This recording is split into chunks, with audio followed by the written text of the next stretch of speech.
자, 여러분 안녕하세요. 좋은 주식팁입니다. 네, 하루 만에 분위기가 완전히 달라졌죠. 반도체 중심, 반도체뿐만 아니고 사실은 반도체 말고도 뭐 로봇이라든가 다른 업종들이 골고루 많이 올라갔는데 제가 이제 반도체에 관심을 많이 갖고 있고 반도체 종목들에 집중해서 매수를 하다 보니까 이제 반도체 쪽으로 많이 관심을 같이 갖고 계신 것 같아요. 오늘도 한미 반도체하고 SK 하이닉스를 신청을 해주셨고 또 대한전선과 원익 홀딩스 네 종목을 신청해 주셨는데요. 제가 이제 반도체에 집중하는 이유는 시장이 전체적으로 어떤 대외 악재와 대외 우려 때문에 빠졌을 때 그럼 뭐가 갈까? 다시 오를 때 뭐가 갈까? SK하이닉스와 삼성전자가 처지고 다른 종목들이 먼저 갈까? 그렇지 않을 거라는 겁니다. 그래서 SK하이닉스와 삼성전자, 뭐 여기에 한미반도체, 삼성전기, 그다음에 코스닥까지 좀 넓히면 뭐 이오테크닉스, 뭐 리노공업, 원익 IPS 이제 이런 그 대형주들이 먼저 움직이게 될 거라는 생각을 이제 계속 하고 있습니다.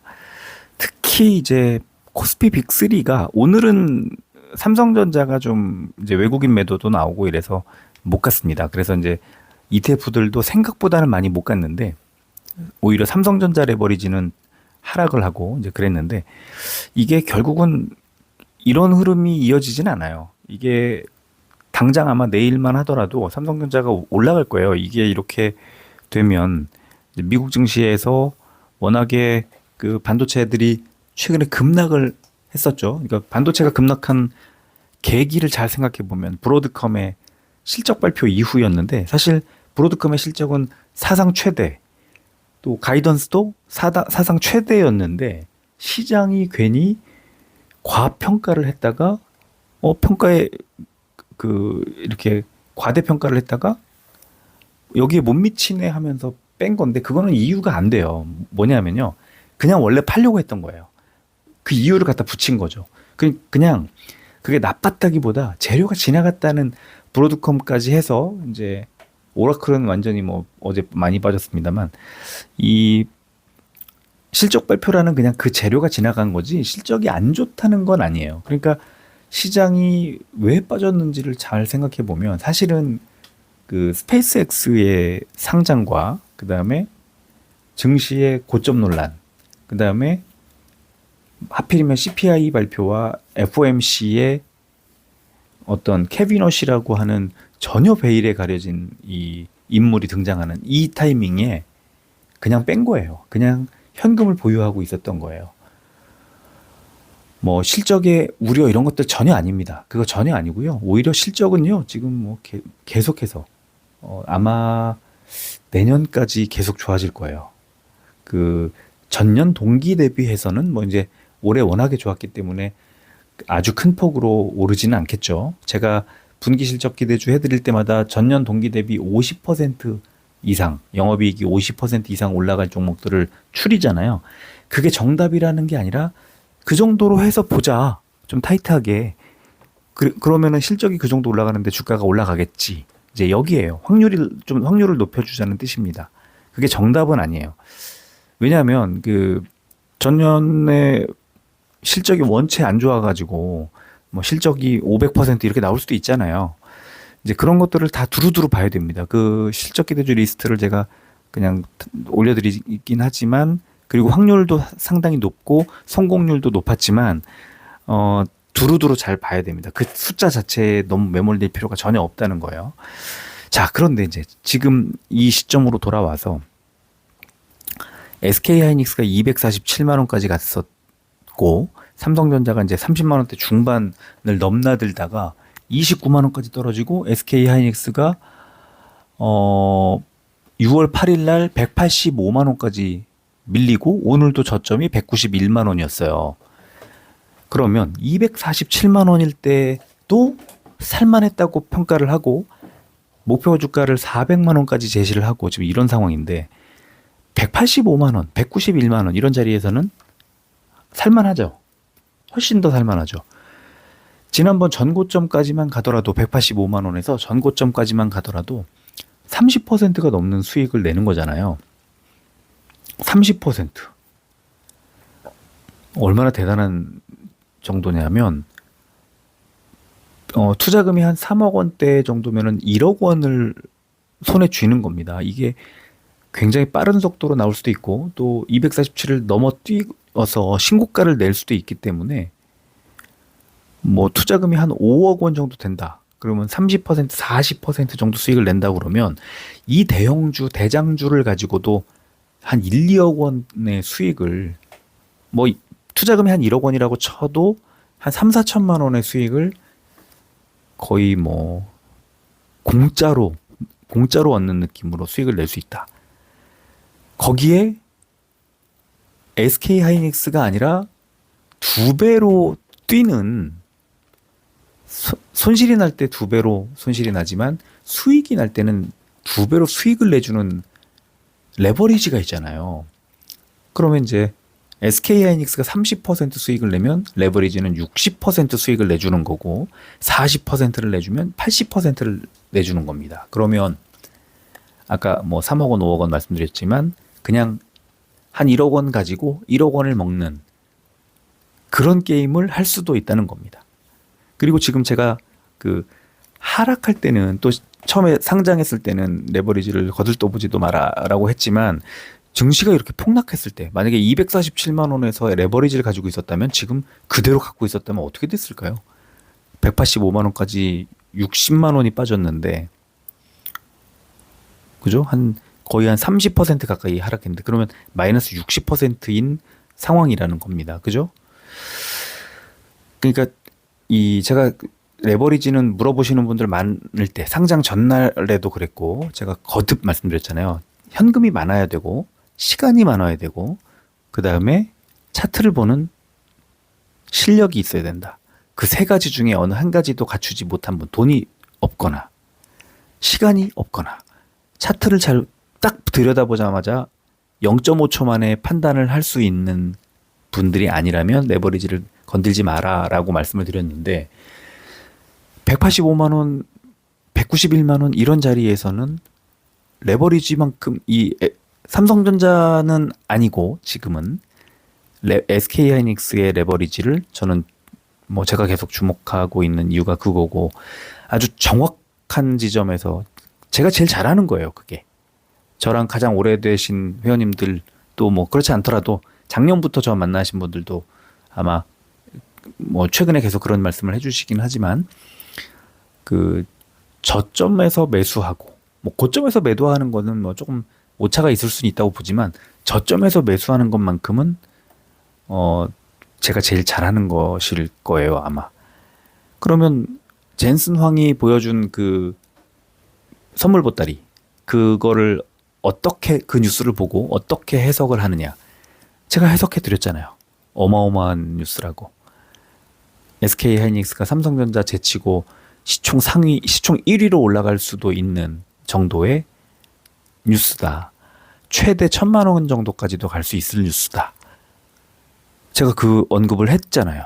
예, 좀 더 뭐 정밀하게 들여다봐야 되겠지만 저는 뭐 회계하는 사람도 아니고요.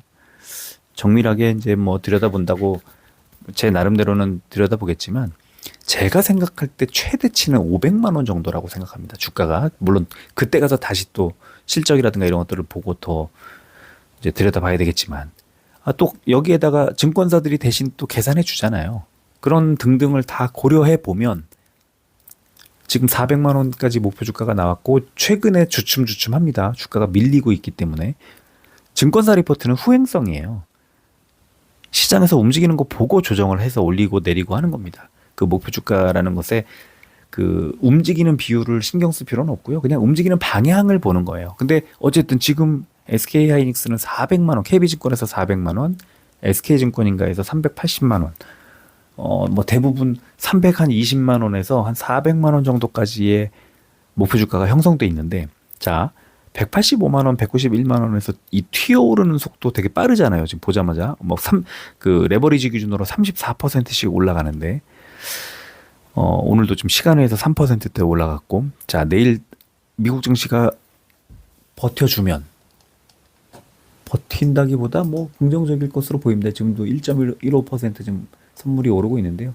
미국도 이 CPI는 시장의 컨센서스에 정확하게 부합을 아주 정확하게 부합을 했죠. 아주 정확하게 똑같이 그냥 나왔는데 트럼프 입방정 때문에 입방정이라고 말하기는 좀 어렵고요. 오늘도 속보 계속 나오고 있어요. 지금 그러면서 선물이 조금씩 눌리고 있습니다.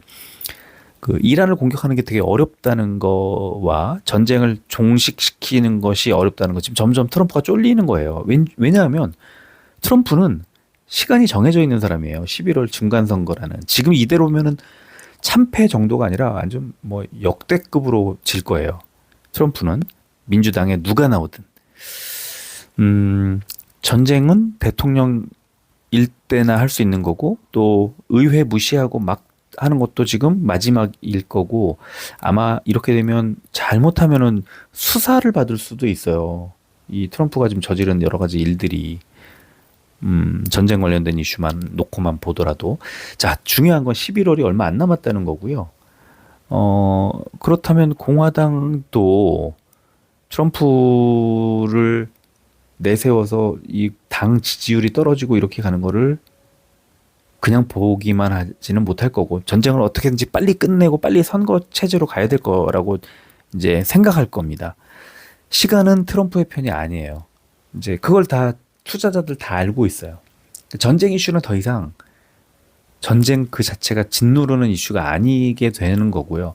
민주당이 11월에 중간선거에서 승리하면은 이 전쟁 양상도 또 전후 재건에 대한 것도 뭐 등등이 모두 다 좀 다른 양상으로 가게 될 겁니다. 평화를 추구하게 될 거고 시장의 친화적인 방식으로 움직이게 될 겁니다. 이제 변수는 전쟁이 오늘은 전쟁 때문에 이렇게 됐지만 그래도 그 덕분에 우리는 더 수익을 더 내고 있는 거예요. 어떻게 보면 오전에 갭상승 출발해서 한 10%씩 상승 출발했으면은 못 따라가고 어제 산 걸로 끝나는데 오늘 아침에 제가 뭐 오늘 아침에 띄워드린 글 오늘 아침에 되게 많이 매수했고 저도 많이 매수했거든요. 그 덕분에 지금 수익을 또 되게 많이 내고 있어요. 좀 저는 지난주 이번 주에 이 네, 우리나라에서 그냥 이 투자하시는 분들이 몇 분이나 계신지 모르겠지만 개인 투자자들 중에 거의 한 0.1% 안에 들어가지 않을까 싶기도 합니다. 수익률이 요 며칠만 놓고 보면 뭐 저는 그 재미있어요. 하여튼 이번 주 지난주 이렇게 변동성이 클 때 내가 생각했던 것과 딱 정확히 맞아 떨어지면은 이거는 아주 흥미로운 상황이 되는 거죠. 근데 자 중요한 게 뭐냐면은 아직도 변수는 좀 더 남아 있다는 거예요. 오늘 밤도 당장 이제 1시간도 안 남았어요. PPI 발표가 나옵니다. 지난달에 PPI 때문에 엄청 시장에서 예상한 게 4점 몇 %인가 그랬는데 3.8%인가 4.2%인가 뭐 그 정도였는데 6%가 나왔어요. 그리고 이번 달에 CPI가 4.2%까지 높아진 건데 이게 PPI 높게 나오면 여지없이 금리의 뭐 우려는 커지는 거고 시장은 또 많이 빠질 수가 있어요. 근데 이제 지금 그래도 지난달보다는 일단 유가가 조금 내려왔고 그래서 PPI도 조금 떨어지지 않았을까 싶은데 이제 그렇기 때문에 오늘 미국 선물도 오르고 있는 거예요. PPI 발표가 남았는데.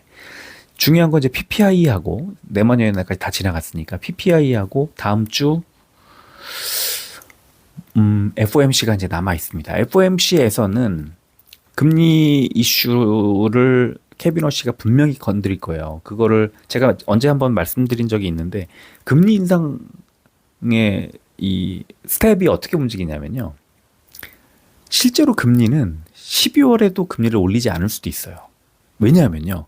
그 전에 금리를 올리는 것, 그러니까 금리를 올리는 것으로 인한 그 경제 효과들을 이미 다 만들어 놓을 거기 때문에 그래요. 무슨 말이냐.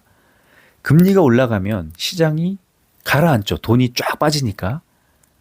그리고 그 돈을 인위적으로 중앙은행으로 가져가는 구조잖아요. 금리를 올린다는 게. 왜냐면 금리를 올리면 이자를 많이 쳐준다는 뜻이니까 지금도 미국은 3.75%나 주는데 우리는 2.5%지만 금리를 4%까지 높이면 우리보다 많이 높죠. 그거를 미국 은행에다 맡기면 이자를 많이 준다는 뜻이니까 시중에 풀려있던 자금들이 은행권으로 막 들어갑니다. 자, 그렇게 해서 금리를 높여서 시장에 이 융통 되는 이 유통되는 돈을 줄이고 그 돈의 규모를 줄여서 물가를 낮춘다는 방식이거든요. 되게 점진적인 방식인데, 자, 중앙은행으로 돈이 쏠려 들어가지 않아도 증시에서 돈이 빠지고 시중에서 점점 돈을 안 풀게 되는 쥐고 있게 되면 저절로 금리 인상 효과가 나오는 거죠. 그렇게 되면 금리를 올리지 않아도, 실제로 금리를 올리는 충격을 시장에다 주지 않아도 금리를 올리는 것과 비슷한 어떤 이펙트를 가져옵니다. 그렇기 때문에 금리 인상은 실제로는 좀 더 늦게 해도 되는, 조금 더 여유가 생기는 거예요. 시장이 얼어붙게 만들어서 금리 인상 효과를 먼저 주는 것이, 2021년부터 2022년까지 2년간 올릴까 말까를 계속 논의만 하고 시중에 경고만 하다가 23년 1월에 금리를 올립니다. 금리 올릴 때 주가 어떻게 될게요? 주가가 올랐습니다. 크게. 그래서 실제로 금리를 올릴 때는 주가가 빠지는 게 아니다. 금리를 올린다고 위협하고 불안하게 할 때가 빠지는 거예요. 그래서 지금 빠지는 거거든요. 그렇기 때문에 금리를 곧바로 12월에 올린다? 아닐 거예요. 아마도 아닐 가능성이 전 더 높다고 봅니다. 내년으로 넘어갈 건데, 이제 그렇지만 그때하고 다른 거, 21년도 하고 다른 거는 시중에 물가가 진짜 정말로 코로나 직후에 못지않게 이제 막 가파르게 올라가고 있기 때문에 이제 이거를 제어하는 수단은 반드시 필요하다는 게, 그게 이제 중요한 이슈가 되는 겁니다. 자, 이제 겉돌고 여기까지 왔는데요. 그럼 지금 증시에서 왜 SK 하이닉스, 왜 삼성전자, 왜 반도체일까? 가장 확실한 게 수익, 실적 이런 것들이기 때문에 그렇습니다. 다른 업종 종목들은 좀 올랐다 하더라도 그 모멘텀이 그러니까 모멘텀으로 움직이는 애들은 실적으로 증명하지 못하면 주가가 바로 빠져요. 지금 그런 상황이잖아요. 너무나 변동성이 큰 LG그룹들 그랬고, 뭐 자동차들 그랬고. 그런데 반도체는 내년까지 확실하게 이 반도체 슈퍼 사이클이라는 게 형성돼 있고, 그걸 SK 하이닉스가 구라치는 거 아니야? 삼성전자가 거짓말하는 거 아니야가 아니라, 미국의 마이크론, 미국의 인텔, 미국의 샌디스크 이런 애들이 보여주고 있는 거예요. 그리고 엔비디아, 뭐 브로드컴 이런 애들이 계속 보여주고 있는 겁니다. 왜? 반도체는 어디로 향해 가죠? 반도체 전방에 AI가 있잖아요. AI가 실적이 이상하게 꼬이기 시작하면 반도체도 폭락할 겁니다. 그런데 아니거든요. 지금 막 엄청난 실적을 내고 있잖아요. 그래서 SK 하이닉스, 근데 그 엔비디아라는 전 세계 1등 이 슈퍼 울트라 기업이 SK 하이닉스 찾아와서 삼겹살 구워 먹고 치킨 먹고 그러면서 부탁하잖아요. 니네가 만들어서 우리 줘. 너무나 놀라운 제안이었던 거예요. 제가 해석을 바로 해드렸지만, 그런데 시장 분위기 때문에 주가가 눌렸다면, 눌린 다음에 시장이 반등할 조짐이 나오면 SK 하이닉스부터 잡는 것이 저는 맞다고 보고, 이미 34% 수익으로 한번 챙겼고, 그리고 그 다음 하락을 온전히, 뭐 조금 손실이 있었지만 온전히 두드려 맞지 않은 상태에서 다시 왕창 빠진 뒤에 재매수를 한 뒤 오늘 아침에 왕창 다시 사서 후반에 이렇게 움직였고, 내일 추가로 상승할 가능성이 높아지는, 이렇게 되면 이제 이번 주는 완전히 우리가 이긴 거예요. 네, 제가 이렇게 표현을 합니다만, 뭐 하이닉스뿐만 아니라 이제 다른 반도체 ETF라든가 이제 반도체 종목들 이런 것들이 다 마찬가지고, 여러분도 갖고 계신 반도체들도 다 조금 더 가져가는 것으로 계속 제가 말리고 있는 그런 상황이었는데, 물론 분위기가 이상하게 흘러가면은 다 이제 던져야 되겠지만, 뭐 비중을 줄여야 되겠지만, 지금은 점진적으로 계속 비중을 늘려갈 기회만 보는 것이 맞고, 어차피 위로 올라갈 거라고 확신한다면 레버리지 사는 게 맞다. 제가 지금 계속 레버리지 안 사도 돼요. 뭐 하이닉스 사도 되고 스퀘어 사도 됩니다. 또 반도체 ETF들 사면 됩니다. 네, 그거는 선택의 문제예요. 리스크를 좀 줄이면 되는 거니까. 하락할 때 좋았잖아요. 레버리지 두고 있으니까 얼마나 불안합니까? 이거를 또 여러분들 경험을 하셔야 되고요.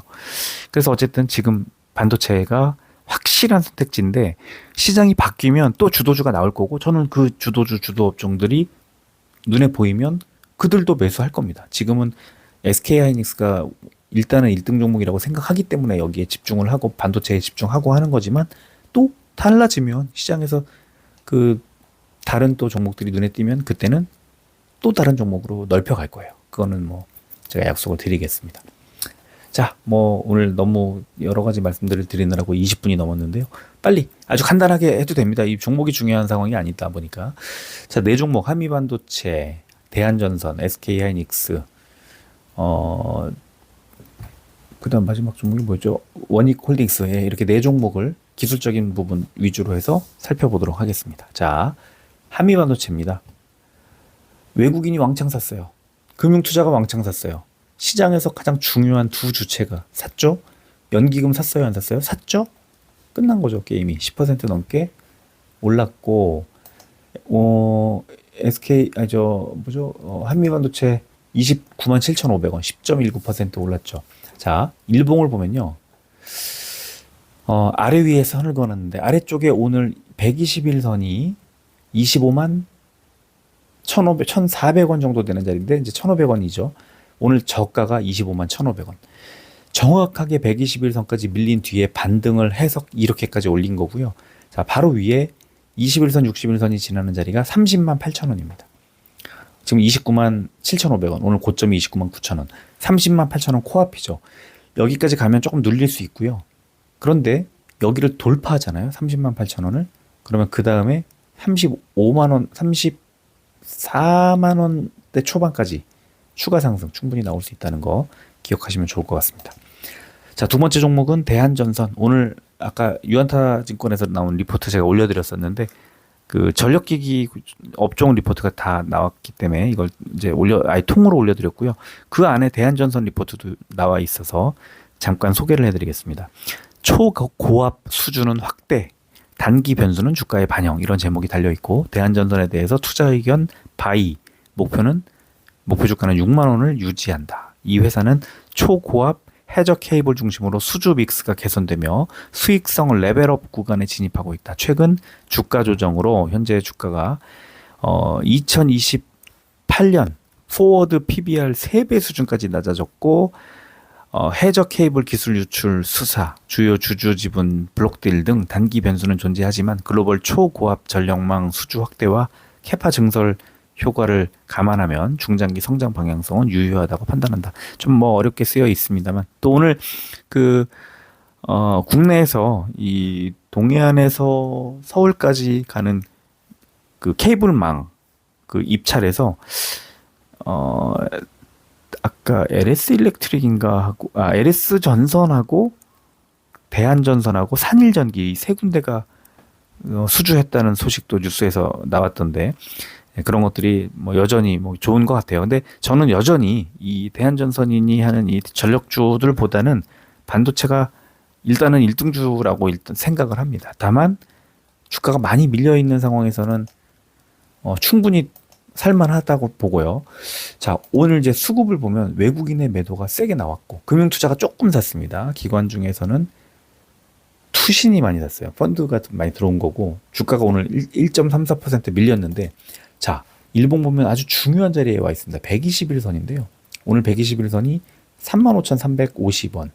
오늘 저가가 34,650원까지 밀렸다가 아래꼬리를 달고 회복. 자, 이런 캔들은 방향 전환의 캔들이라고 불러요. 그래서 이 종목이 121선에 지지를 받고 그 다음에 반등을 하게 되면 한 42,000원 정도까지 추가로 상승할 수가 있기 때문에 좀 관심 있게 보시면 좋겠다. 지금 과매도 구간에 뭐 지나치게 매도 구간에 이제 좀 낙폭 과대 구간에 좀 내려와 있는 그런 상황입니다. 다만 이렇게 많이 빠지고 이런 종목들은 단기적으로 반등이 나올 수는 있겠지만 또 V자 반등은 또 어려워요. 이게 이렇게 빠지는 거는 다 이유가 있거든요. 예. 그래서 반등할 때는 일단 반도체가 먼저 갈 가능성이 높다. 그런데 관심은 갖자. 이런 말씀 드리고요. 자, 세 번째 종목 SK하이닉스. 오늘 반가운 손님 외국인의 매수가 들어왔고 기관이 엄청 팔았죠. 금융투자가 왕창 팔았어요. 이틀 동안 거의 100만 줄 팔았는데요. 제가 금융투자가 가는 길을 가자 이렇게 말씀드렸는데 오늘 적어도 SK 하이닉스에서만큼은 외국인이 압도했습니다. 자, 그러면 이제 내일 금융투자가 더 팔고 이렇게 됐을 때 부딪히겠죠, 외국인과. 근데 외국인이 매수를 하면 금융투자가 뭐 매수를 하면 완전 폭발하겠지만 그렇지 않다면 두 주체 중에 누가 사고 누가 팔고 혹은 둘 다 팔면 또 하락할 수도 있겠죠. 그래서 잘 살펴볼 필요가 있다. 근데 거래량이 1,000만 주 터지면서 주가가 4점 몇 퍼센트 올랐으니까 추가 상승 여력은 충분하다는 생각이 들고요. 자, SK하이닉스도 일봉 차트를 보면 오늘 20일선을 장대 양봉으로 회복하는 이런 흐름은요. 매우 좋은 흐름입니다. 추가 상승 충분히 나올 수 있고요. 자, 11선이 바로 위에 있는데 219만 5천 원이에요. 대충 220만 원 정도라고 보고 지금 213만 8천 원이니까 이 11선 부근을 어떤 식으로 공략하느냐. 여기를 오늘처럼 이렇게 장대 양봉으로 만들어내는. 장대 양봉이 왜 생겼냐면 오늘 5% 넘게 하락하다가 4점 얼마가 올랐기 때문에 그래요. 대략 10% 정도. 오늘 고점은 7.34니까 12점 몇 퍼센트가 움직인 거예요. 변동성이. 자, 그런 식으로 내일도 이 11선을 장대 양봉으로 돌파해 버리면 생각보다 빨리 전고점 247만 원 언저리를 구경하게 될 수도 있습니다. 그런데 이제 그러지는 않을 거예요. 이 PPI가 이제 오늘 좀 이따 나오겠지만 어떤 상황인지 또 다음 주에 FOMC에 대한 그 우려, 뭐 경계 이런 것들이 있기 때문에 적어도 다음 주가 지나야 다음 주 한 목요일은 돼야 된다. 이 SK하이닉스의 본격 랠리가 나오려면 이제 그걸 생각하면 대신에 FOMC에서 특별한 뭐 약간의 약자가 나온다 하더라도 그것까지 재료가 지나가 버리면 이제 그때부터 올라가지 않을까? 왜냐하면 실적이 엄청 좋아지니까 이걸 알고 있는 상태에서는 굳이 뭐 지금은 매도를 할 필요는 없는데 요즘에 눈으로 봤던 그 장대 음봉을 만나시게 되면 당연히 매도해야죠. 비중을 줄여야 됩니다. 그러나 방향성은 선명하다 이렇게 볼 수 있을 것 같고요. 자, 네 번째 종목 원익홀딩스 보겠습니다. 원익홀딩스 오늘 외국인의 매도가 120만 주 넘게 나왔고 기관이 170만 주가 넘게 사면서 누가 주로 샀나요? 기관의 매수가 투신이 샀습니다. 투신 153만 주를 샀어요. 펀드 자금 같은 것들이 이제 들어오는 건데요. 19% 넘게 이제 올랐기 때문에 주가가 더 잘 갈 수 있을까를 생각해 보면 수급이 약간 좀 애매합니다. 외국인이 팔고 금투 19,000주밖에 안 샀는데 투신이 왕창 샀기 때문에. 자, 그러면 일봉을 보겠습니다. 일봉 보면 241선 밑에까지 빠졌기 때문에 낙폭 과대 구간에서 강하게 들어오는 거 이해가 됩니다. 5일선, 21선, 11선 이런 거 다 돌파했고요. 60일선에 눌렸는데 60일선이 29,750원. 고점이 3만 원 돌파까지 했네요. 3만 550원까지 갔다가 쭉 밀린 거죠. 28%대까지 갔다가 19.71%로 내려왔죠. 이때 수익을 누가 실현했을까? 외국인이 왕창 팔았죠. 그러면 원익홀딩스는 21선에 아니죠. 60일선의 이 어떤 눌림 이게 결국은 추가 하락으로 연결될 가능성이 높고 지금 시간외 오늘 보면은 0.88% 250원이 더 내렸습니다. 28,300원의 거래를 마감했고요.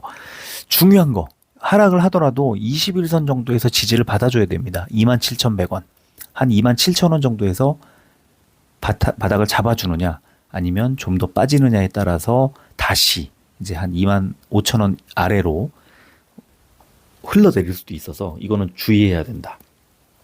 지금 갖고 계신 건지 사려고 하시는 건지 뭐 어떻다는 건지를 써주시지 않고 종목 이름만 써주셔서 제가 생각할 때 매수는 좀 내일은 잘 살펴보고 해야 될 것 같고 가지고 계시다면 오늘 장중에 좀 비중을 덜었으면 더 좋았을 거고 내일 21선 지지를 받으면 뭐 상관없는데 받지 못하면 비중을 좀 줄이시는 게 좋을 것 같고 일단은 21선 정도까지는 한번 기다려보자는 생각이 듭니다. 27,000 뭐 한 150원 정도. 네, 그런 자리까지는 좀 근데 여기가 21선이 4.96% 5% 정도 하락이라서 이거는 좀 제 기준하고 또 안 맞아요. 저는 한 3% 정도를 보는데 시초가에 음봉 뜨면 그냥 바로 비중을 좀 줄이기도 하거든요. 요즘에는 그런 거를 생각해 보면 이 비중을 좀 줄이는 것이 어떨까라는 생각이 듭니다. 갖고 계시다면 신규 매수라면 조금 더 지켜보고 결정하시면 좋겠다 이런 말씀을 드리겠습니다. 자, 오늘은 네, 굉장히 길게 말씀을 드렸지만 오늘은 여기까지만 하겠습니다. 끝까지 무슨 속보가 막 떠서 깜짝 놀랐는데 그게 아니네요. 네, 끝까지 들어주셔서 고맙습니다.